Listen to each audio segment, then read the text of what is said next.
Subscribe करें अक्सर Thakrani YouTube channel को और इस बेल आइकन को क्लिक कीजिए अपनी पढ़ाई जारी रखने के लिए।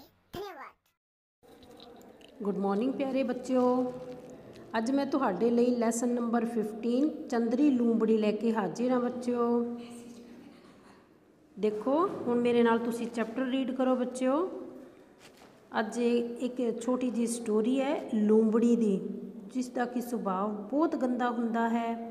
वो किस तरह विखावा करती है, किस तरह जंगल विच पहुँचती है, तो किस तरह वो खरगोशां नूं मार के खांदी है, तो खरगोश उन्होंने जंगल विचों भजाउण लई की करते हैं तो किवें उसनूं मारते हैं, तो ये आपां पढ़ांगे हुण। देखो बच्चों, लूंबड़ी बाहरले जंगल विच रहिंदी सी। वो सुभाਅ दी भी चंदरी सी ते ओहदा नां भी चंदरी सी। ਉਹਦੇ मन विच किसी जीव लई कोई तरस नहीं सी। एक बार चंदरी लूंबड़ी नूं रात भर शिकार ना मिलिया। जदों थक गई तां ਉਹਨੇ नदी विचों पानी पीता ते भुखे ढिड झाड़ियां दे विच वड़ के सो गई। परां दी फड़फड़ाहट सुन के तड़कसार ਉਹਦੀ अख खुल गई। एक जंगली कुक्कड़ लागली झाड़ी चों उडारी मार के एक रुख ते डाण उत्ते जा बैठा सी। भी जिहड़ा कुक्कड़ सीगा, जो मुर्गा सीगा, कुक्कड़ सीगा, वो कित्थे बैठा सीगा? रुख उत्ते। कुक्कड़ नूं वेखण सारी ਉਹਦੀ भुख जाग पई। वो कुक्कड़ नूं फड़ के खा लेना चाहुंदी सी। जिस टाहणी उत्ते कुक्कड़ बैठा होया सी, ਉਹਦੇ हेठ नदी दा तेज वहन सी। भी जिथे जिस टाहणी ते कुक्कड़ बैठा सीगा ना, ਉਹਦੇ थल्ले की है बहुत तेज धार विच नदी सीगी जिहड़ी ਉਹ वह रही सी। चंदरी लूंबड़ी ने कुक्कड़ नूं दबोचण लई पूरे जोर नाल छाल मारी। कुक्कड़ आउण वाले खतरे तो पहलां ही सुचेत बैठा सी। ਉਹ फड़फड़ करके उड्या ते दूसरे टाहण उत्ते जा बैठा। कुकड़ी ने उसने जिहड़ी लूंबड़ी सी ਉਹਨੇ छाल मारी। छाल मार के वो कुक्कड़ नूं फड़ लेना चाहुंदी सी, पर कुक्कड़ नूं पता सीगा भी ਉਹ जी घटना वापरेगी। वो पहलां ही तैयार सीगा ते उसने की है अपने परां नूं फड़फड़ किया, उड्या ते दूजे टाण उत्ते जा बैठा। चंदरी लूंबड़ी कुछ चिर खाली टाण नाल लमकदी रही। जदों बाहां हंब गईयां तां वो नदी विच डिग पई।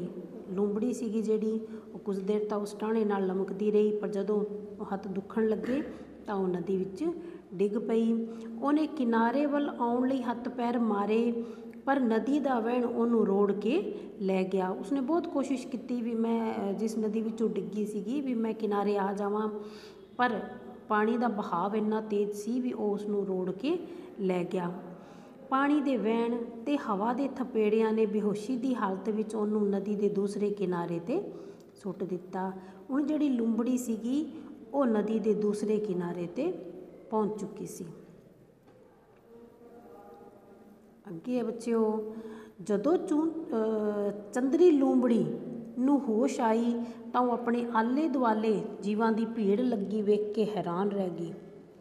वन सुवन्ने जीवां विच हिरण, बांदर, खरगोश, कंडियाला। कंडियाला मीन जिहड़ा कंडियां वाला एक जानवर हुंदा है जिसनूं शायद सह बोलदे है, बत्तख ते होर भी कई सन। लूंबड़ी नूं होश आया तो वह की देखदी है भी उसके आले दुआले तो बहुत जीव ने। भुखण पाणी लूंबड़ी दा जी किता वो दो चों नूं दबोच के अपना ढिड भर लवे। लूंबड़ी सीगी जिहड़ी बहुत भुखी सी, ਉਹਦਾ जी किता भी दो चारां नूं मार के हुणे खा लवे, पर ਉਹਦੇ कोलों तां उठिया भी नहीं जा रहा सी। ਉਹਦਾ अंग अंग दुख रहा सी। कुछ चिर पिछों उसनूं होश आई। वेख के बांदर ने पूछा, तू कौन है?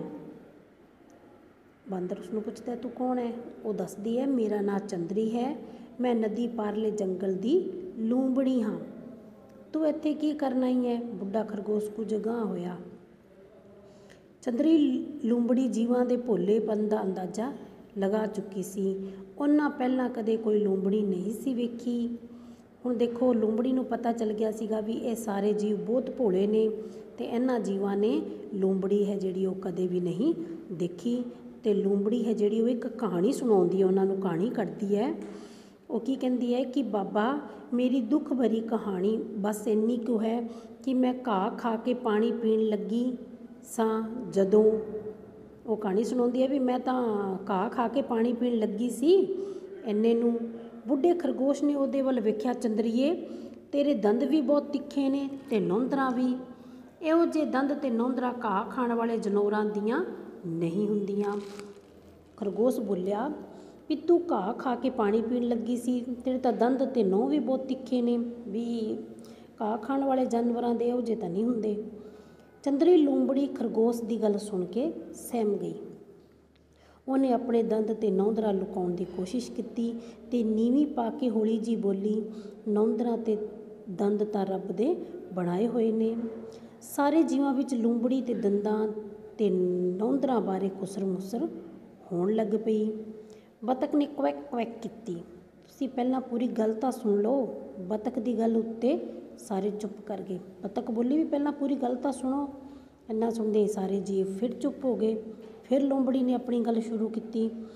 ਲੂੰਬੜੀ ਕੀ ਕਹਿਣ ਲੱਗੀ, ਮੈਂ ਪਾਣੀ ਪੀਣ ਲੱਗੀ ਸਾਂ, ਘਾਹ ਖਾ ਕੇ ਪਾਣੀ ਪੀਣ ਲੱਗੀ ਸਾਂ ਕਿ ਨਦੀ ਵਿੱਚ ਡਿੱਗ ਪਈ, ਵਹਿਣ ਨਾਲ ਰੁੜ ਕੇ ਹੁਣ ਇੱਥੇ ਆ ਗਈ ਹਾਂ।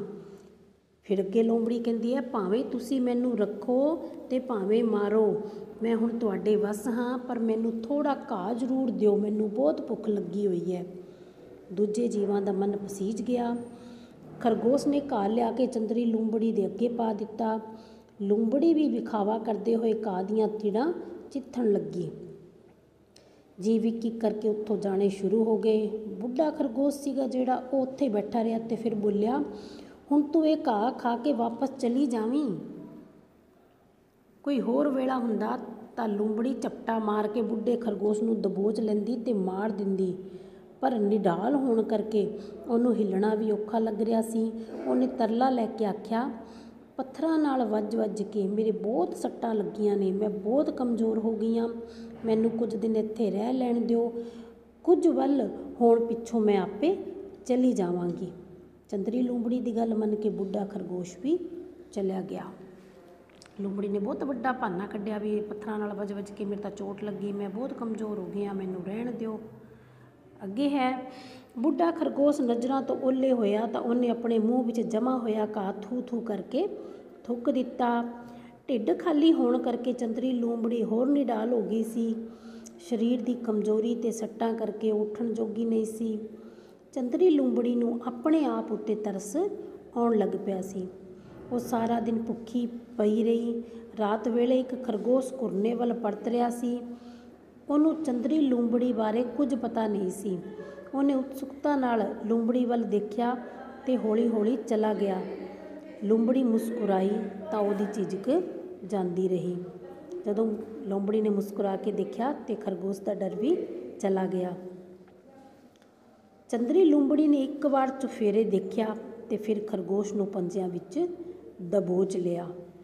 ਲੂੰਬੜੀ ਨੇ ਇੱਧਰ ਉੱਧਰ ਦੇਖਿਆ ਵੀ ਚਾਰੇ ਪਾਸੇ ਕੋਈ ਨਹੀਂ ਹੈ, ਤੇ ਜਿਹੜਾ ਖਰਗੋਸ਼ ਜਾ ਰਿਹਾ ਸੀ ਨਾ ਇਕੱਲਾ ਕਰ ਆਪਣੇ ਘੁਰਨੇ ਵੱਲ ਪਰਤ ਰਿਹਾ ਸੀ, ਉਹਨੂੰ ਫੜ ਕੇ ਪੰਜਿਆਂ ਵਿੱਚ ਦਬੋਚਿਆ ਅਤੇ ਖਾ ਗਈ।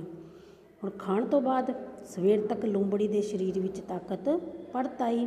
ਹੁਣ ਉਹਦਾ ਢਿੱਡ ਵੀ ਖਾਲੀ ਨਹੀਂ ਸੀ। ਉਹਨੇ ਉੱਠ ਕੇ ਆਕੜ ਭੰਨੀ, ਮਤਲਬ ਅੰਗੜਾਈ ਲਈ ਤੇ ਜੰਗਲ ਵੱਲ ਤੁਰ ਪਈ। ਜੰਗਲ ਵਿੱਚ ਸਾਰਾ ਕੁਝ ਪਹਿਲਾਂ ਵਾਂਗ ਹੀ ਸੀ। ਕੁਝ ਦਿਨਾਂ ਤੋਂ ਖਰਗੋਸ਼ ਇੱਕ ਇੱਕ ਕਰਕੇ ਗੁੰਮ ਹੋ ਰਹੇ ਸਨ। ਜੰਗਲ ਵਿੱਚ ਗਿਆ ਇਕੱਲਾ ਕਾਰਾ ਖਰਗੋਸ਼ ਕਦੇ ਵੀ ਪਰਤ ਕੇ ਘਰ ਨਹੀਂ ਸੀ ਆਉਂਦਾ। ਵੀ ਜੰਗਲ ਵਿੱਚ ਸਭ ਕੁਝ ਪਹਿਲਾਂ ਵਾਂਗ ਹੀ ਸੀ। ਬਸ ਇੱਕ ਗੱਲ ਸੀਗੀ ਵੀ ਖਰਗੋਸ਼ ਹੌਲੀ ਹੌਲੀ ਗੁੰਮ ਹੋ ਰਹੇ ਸਨ, ਤੇ ਜੰਗਲ ਵਿੱਚ ਕੋਈ ਇਕੱਲਾ ਖਰਗੋਸ਼ ਚਲਾ ਜਾਂਦਾ ਤੇ ਉਹ ਵਾਪਸ ਨਹੀਂ ਆਉਂਦਾ ਸੀ। ਕੋਈ ਅਣਦਿਸਦਾ ਦੁਸ਼ਮਣ ਸੀ ਜਿਹਦੇ ਬਾਰੇ ਕਿਸੇ ਨੂੰ ਪਤਾ ਨਹੀਂ ਸੀ। ਕੋਈ ਇਹੋ ਜਿਹਾ ਦੁਸ਼ਮਣ ਜੋ ਦਿਖਾਈ ਨਹੀਂ ਦੇ ਰਿਹਾ ਸੀ। ਚੰਦਰੀ ਲੂੰਬੜੀ ਦਿਨ ਵੇਲੇ ਅਲੂਏ ਖਰਗੋਸ਼ਾਂ ਨਾਲ ਖੂਬ ਖੇਡਦੀ। ਚੰਦਰੀ ਲੂੰਬੜੀ ਸੀਗੀ ਜਿਹੜੀ, ਉਹ ਦਿਨ ਵੇਲੇ ਉਹਨਾਂ ਮਾਸੂਮ ਜਿਹੇ ਖਰਗੋਸ਼ਾਂ ਨਾਲ ਖੇਡਦੀ, ਉਹਨਾਂ ਨੂੰ ਹਰ ਹਿੱਲੇ ਹਸਾਉਣ ਦੀ ਕੋਸ਼ਿਸ਼ ਕਰਦੀ ਰਹਿੰਦੀ। ਉਹਨਾਂ ਨਾਲ ਬਹਿ ਕੇ ਉਹ ਘਾਹ ਖਾਣ ਦਾ ਵਿਖਾਵਾ ਵੀ ਕਰਦੀ। ਉਸ ਉੱਤੇ ਕੋਈ ਸ਼ੱਕ ਨਹੀਂ ਸੀ ਕਰਦਾ। ਖਰਗੋਸ਼ ਬਹੁਤ ਭੋਲੇ ਸਨ। ਉਹ ਦਿਨ ਵੇਲੇ ਆਪਣੀ ਮੁਸੀਬਤ ਭੁੱਲ ਜਾਂਦੇ ਤੇ ਰਾਤ ਵੇਲੇ ਖਤਰਿਆਂ ਵਿੱਚ ਘਿਰ ਜਾਂਦੇ। ਅੱਗੇ ਬੱਚਿਓ ਦੇਖੋ, ਇੱਕ ਦਿਨ ਭੋਲੂ, ਪੀਲਾ, ਛੋਟੂ ਤੇ ਹੋਰ ਕਈ ਖਰਗੋਸ਼ ਖੇਡਦੇ ਖੇਡਦੇ ਦੂਰ ਨਿਕਲ ਗਏ। ਵਾਪਸ ਆਉਂਦਿਆਂ ਗੂੜਾ ਹਨੇਰਾ ਫੈਲ ਗਿਆ। ਰਾਹ ਵਿੱਚ ਉਹਨਾਂ ਨੇ ਇੱਕ ਭਿਆਨਕ ਦ੍ਰਿਸ਼ ਦੇਖਿਆ। ਉਹ ਸਹਿਮ ਕੇ ਖਲੋ ਗਏ। ਚੰਦਰੀ ਲੂੰਬੜੀ ਕਿਸੇ ਇਕੱਲੇ ਖਰਗੋਸ਼ ਦੀ ਤਾਕ ਵਿੱਚ ਬੈਠੀ ਹੋਈ ਸੀ। ਉਹਨੇ ਸਹਿ ਕੇ ਇੱਕ ਖਰਗੋਸ਼ ਉੱਤੇ ਚਪਟਾ ਮਾਰਿਆ, ਬਹਿ ਕੇ ਇੱਕ ਖਰਗੋਸ਼ ਉੱਤੇ ਚਪਟਾ ਮਾਰਿਆ ਤੇ ਉਹਦੀ ਚੀਰ ਫਾੜ ਕਰਨ ਲੱਗ ਪਈ। ਖਰਗੋਸ਼ਾਂ ਦੇ ਗੁੰਮ ਹੋਣ ਦਾ ਭੇਤ ਇੱਕਦਮ ਖੁੱਲ੍ਹ ਗਿਆ। ਉਹ ਇੰਨੇ ਰੋਹ ਵਿੱਚ ਆਏ, ਮਤਲਬ ਗੁੱਸੇ ਵਿੱਚ ਆ ਗਏ ਖਰਗੋਸ਼, ਕਿ ਉਹਨਾਂ ਨੂੰ ਆਪਣੇ ਖਰਗੋਸ਼ ਹੋਣ ਦਾ ਚੇਤਾ ਹੀ ਨਾ ਰਿਹਾ। ਉਹ ਸਾਰੇ ਟੁੱਟ ਕੇ ਲੂੰਬੜੀ ਨੂੰ ਪੈ ਗਏ। ਉਹਨਾਂ ਆਪਣੀਆਂ ਨਿੱਕੀਆਂ ਨਿੱਕੀਆਂ ਦੰਦੀਆਂ ਨਾਲ ਚੰਦਰੀ ਲੂੰਬੜੀ ਨੂੰ ਕੋਹ ਸੁੱਟਿਆ, ਮਤਲਬ ਕੱਟ ਸੁੱਟਿਆ, ਮਾਰ ਦਿੱਤਾ। ਲੂੰਬੜੀ ਦੇ ਮਰਨ ਦੀ ਖਬਰ ਇੱਕਦਮ ਸਾਰੇ ਜੰਗਲ ਵਿੱਚ ਫੈਲ ਗਈ। ਸਾਰੇ ਜੀਵ ਹੁਮਾ ਕੇ, ਮਤਲਬ ਇਕੱਠੇ ਹੋ ਕੇ ਖਰਗੋਸ਼ਾਂ ਦੇ ਡੇਰੇ ਇਕੱਠੇ ਹੋ ਗਏ। ਸਾਰਿਆਂ ਜੀਵਾਂ ਨੇ ਬਹੁਤ ਦਿਨਾਂ ਪਿੱਛੋਂ ਬੁੱਢੇ ਖਰਗੋਸ਼ ਦੇ ਚਿਹਰੇ 'ਤੇ ਖੁਸ਼ੀ ਦੀ ਚਮਕ ਦੇਖੀ। ਇਹ ਖੁਸ਼ੀ ਸਾਰਿਆਂ ਜੀਵਾਂ ਦੇ ਮਨ ਵਿੱਚ ਸੀ। ਚੰਦਰੀ ਲੂੰਬੜੀ ਨੇ ਮੌਕਾ ਮਿਲਣ 'ਤੇ ਉਹਨਾਂ ਦਾ ਸ਼ਿਕਾਰ ਕਰਨਾ ਸੀ। ਕਿਸੇ ਵੀ ਜੰਗਲ ਵਿੱਚ ਹੁਣ ਤੱਕ ਸ਼ਾਇਦ ਇਹ ਪਹਿਲੀ ਵਾਰੀ ਹੋਇਆ ਸੀ ਕਿ ਖਰਗੋਸ਼ਾਂ ਹੱਥੋਂ ਲੂੰਬੜੀ ਮਾਰੀ ਗਈ ਹੋਵੇ। ਬੁੱਢੇ ਖਰਗੋਸ਼ ਨੇ ਆਖਿਆ, ਇਹ ਤਾਕਤ ਖਰਗੋਸ਼ਾਂ ਦੀ ਨਹੀਂ, ਏਕੇ ਦੀ ਹੈ। ਮਤਲਬ ਇਹ ਤਾਕਤ ਏਕਤਾ ਦੀ ਹੈ। ਖਰਗੋਸ਼ ਚਾਹੁਣ ਤਾਂ ਏਕੇ ਦੀ ਤਾਕਤ ਨਾਲ ਸ਼ੇਰ ਨੂੰ ਵੀ ਮਾਰ ਸਕਦੇ ਹਨ। ਇਸ ਲਈ ਇਹਦਾ ਕਹਾਣੀ ਦਾ ਮਤਲਬ ਕੀ ਹੈ ਵੀ ਏਕਤਾ ਵਿੱਚ ਤਾਕਤ ਹੁੰਦੀ ਹੈ। ਆਪਾਂ ਜੇਕਰ ਸਾਰੇ ਮਿਲ ਕੇ ਰਹੀਏ ਤਾਂ ਵੱਡੀ ਤੋਂ ਵੱਡੀ ਜਿਹੜੀ ਮੁਸੀਬਤ ਹੈ ਉਸ ਨਾਲ ਆਪਾਂ ਭਿੜ ਸਕਦੇ ਹਾਂ। ਅੱਗੇ ਦੇਖੋ ਬੱਚਿਓ, ਹੁਣ ਹੈ ਪਾਠ ਅਭਿਆਸ। ਹੁਣ ਆਪਾਂ ਦੇਖੋ ਫਿਲਪ ਦੇਖੋ, ਮੈਨੂੰ ਬਹੁਤ ਭੁੱਖ ਲੱਗੀ ਹੋਈ ਹੈ। ਸੈਕਿੰਡ ਹੈ, ਉਹ ਕੁੱਕੜ ਨੂੰ ਫੜ ਕੇ ਖਾ ਲੈਣਾ ਚਾਹੁੰਦੀ ਸੀ। ਚੰਦਰੀ ਲੂੰਬੜੀ ਖਰਗੋਸ਼ ਦੀ ਗੱਲ ਸੁਣ ਕੇ ਸਹਿਮ ਗਈ। ਚੰਦਰੀ ਲੂੰਬੜੀ ਖਰਗੋਸ਼ ਦੀ ਗੱਲ ਸੁਣ ਕੇ ਸਹਿਮ ਗਈ। ਖਰਗੋਸ਼ਾਂ ਦੇ ਗੁੰਮ ਹੋਣ ਦਾ ਭੇਤ ਇੱਕਦਮ ਖੁੱਲ੍ਹ ਗਿਆ। ਲੂੰਬੜੀ ਦੇ ਮਰਨ ਦੀ ਖਬਰ ਸਾਰੇ ਜੰਗਲ ਵਿੱਚ ਫੈਲ ਗਈ। ਹੁਣ ਹੈ ਸੈਕਿੰਡ ਨੰਬਰ ਹੈ, 1-2 ਸ਼ਬਦਾਂ ਵਿੱਚ ਉੱਤਰ ਦੇਣੇ ਆ। ਲੂੰਬੜੀ ਦਾ ਸੁਭਾਅ ਕਿਹੋ ਜਿਹਾ ਸੀ? ਲੂੰਬੜੀ ਦਾ ਸੁਭਾਅ ਚੰਦਰਾ ਸੀ। ਕੁੱਕੜ ਕਿੱਥੇ ਬੈਠਾ ਸੀ? ਕੁੱਕੜ ਰੁੱਖ ਉੱਤੇ ਬੈਠਾ ਸੀ। ਲੂੰਬੜੀ ਨੇ ਜਾਨਵਰਾਂ ਤੋਂ ਖਾਣ ਲਈ ਕੀ ਮੰਗਿਆ? ਲੂੰਬੜੀ ਨੇ ਜਾਨਵਰਾਂ ਤੋਂ ਖਾਣ ਲਈ ਕੀ ਮੰਗਿਆ ਸੀ? ਘਾਹ। ਲੂੰਬੜੀ ਦੇ ਦੰਦ ਕਿਹੋ ਜਿਹੇ ਸੀਗੇ? ਤਿੱਖੇ ਸੀਗੇ। ਲੂੰਬੜੀ ਦੇ ਮਰਨ ਦੀ ਖਬਰ ਕਿਵੇਂ ਫੈਲ ਗਈ? ਮਤਲਬ ਇੱਕਦਮ ਫੈਲ ਗਈ। ਲੂੰਬੜੀ ਦੇ ਮਰਨ ਦੀ ਖਬਰ ਇੱਕਦਮ ਜੰਗਲ ਵਿੱਚ ਫੈਲ ਗਈ। ਚੰਦਰੀ ਲੂੰਬੜੀ ਨੇ ਕਿਹੜੀ ਕਹਾਣੀ ਘੜੀ ਸੀ? ਚੰਦਰੀ ਲੂੰਬੜੀ ਨੇ ਕੀ ਕਿਹਾ ਸੀ ਕਿ ਮੈਂ ਤਾਂ ਘਾਹ ਖਾ ਕੇ ਪਾਣੀ ਪੀਣ ਲੱਗੀ ਸੀ ਤਾਂ ਨਦੀ ਵਿੱਚ ਡਿੱਗ ਪਈ ਅਤੇ ਵਹਿਣ ਨਾਲ ਰੁੜ ਕੇ ਇੱਥੇ ਆ ਗਈ ਹਾਂ। ਇੱਕ ਦਿਨ ਖਰਗੋਸ਼ ਕੀ ਵੇਖ ਕੇ ਸਹਿਮ ਗਏ। ਇੱਕ ਦਿਨ ਖਰਗੋਸ਼ਾਂ ਨੇ ਕੀ ਦੇਖਿਆ ਕਿ ਜਿਹੜੀ ਲੂੰਬੜੀ ਹੈ ਉਹ ਕਿਸੇ ਖਰਗੋਸ਼ ਨੂੰ ਫੜ ਕੇ ਅਤੇ ਉਸ ਦੀ ਚੀਰ ਫਾੜ ਕਰ ਰਹੀ ਹੈ। ਦਿਨ ਵੇਲੇ ਚੰਦਰੀ ਲੂੰਬੜੀ ਕੀ ਕਰਦੀ ਸੀ? ਦਿਨ ਵੇਲੇ ਚੰਦਰੀ ਲੂੰਬੜੀ ਅਲੂਏ ਖਰਗੋਸ਼ਾਂ ਨਾਲ ਖੇਲਦੀ ਤੇ ਘਾਹ ਖਾਣ ਦਾ ਨਾਟਕ ਕਰਦੀ ਸੀ। ਖਰਗੋਸ਼ਾਂ ਦੇ ਗੁੰਮ ਹੋਣ ਦਾ ਭੇਦ ਕਿਵੇਂ ਖੁੱਲ੍ਹਿਆ? ਹੁਣ ਤੁਸੀਂ ਦੱਸਣਾ ਹੈ ਵੀ ਇੱਕ ਦਿਨ ਜਿਹੜਾ ਉਹ ਖਰਗੋਸ਼ਾਂ ਦੇ ਨਾਂ ਆਏ ਆ ਨਾ, 3-4 ਖਰਗੋਸ਼ਾਂ ਦੇ ਨਾਂ ਆਏ ਸੀਗੇ।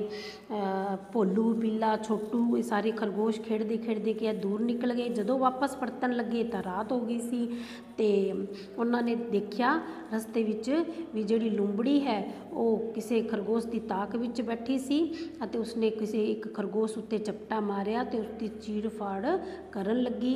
ਇਸ ਤਰ੍ਹਾਂ ਖਰਗੋਸ਼ਾਂ ਦੇ ਗੁੰਮ ਹੋਣ ਦਾ ਭੇਦ ਖੁੱਲ੍ਹ ਗਿਆ ਸੀ। ਖਰਗੋਸ਼ਾਂ ਨੇ ਲੂੰਬੜੀ ਦੇ ਖਤਰੇ ਨੂੰ ਕਿਵੇਂ ਟਾਲਿਆ ਸੀ? ਜਦੋਂ ਖਰਗੋਸ਼ਾਂ ਨੇ ਦੇਖਿਆ ਵੀ ਲੂੰਬੜੀ ਹੈ ਜਿਹੜੀ ਉਹੀ ਖਰਗੋਸ਼ਾਂ ਦਾ ਸ਼ਿਕਾਰ ਕਰਦੀ ਹੈ ਤਾਂ ਖਰਗੋਸ਼ਾਂ ਨੇ ਇਕੱਠਿਆਂ ਹੋ ਕੇ ਉਸਨੂੰ ਮਾਰ ਦਿੱਤਾ। ਅੱਗੇ ਬੱਚਿਓ ਵਾਕਾਂ ਵਿੱਚ ਵਰਤੋ, ਇਹ ਤੁਸੀਂ ਆਪਣੇ ਆਪ ਕਰਨਾ ਹੈ। ਤੇ ਇਹਦੇ ਅੱਗੇ ਹੈ ਜਿਹੜਾ ਪੰਜਵਾਂ ਜਿਹੜਾ ਤੁਹਾਡਾ ਟੌਪਿਕ ਹੈ, 5ਵੇਂ ਦੇ ਹੋਰ ਵੀ ਅੱਗੇ ਹੈ ਊੜਾ ਆੜਾ ਭਾਗ ਹੈ, ਉਹ ਸਾਰੇ ਤੁਸੀਂ ਕਾਪੀ ਵਿੱਚ ਕਰਨੇ ਆ। ਤੇ ਇਹਦੇ ਨਾਲ ਹੀ ਬੱਚਿਓ ਲੈਸਨ ਆਪਣਾ ਹੁੰਦਾ ਹੈ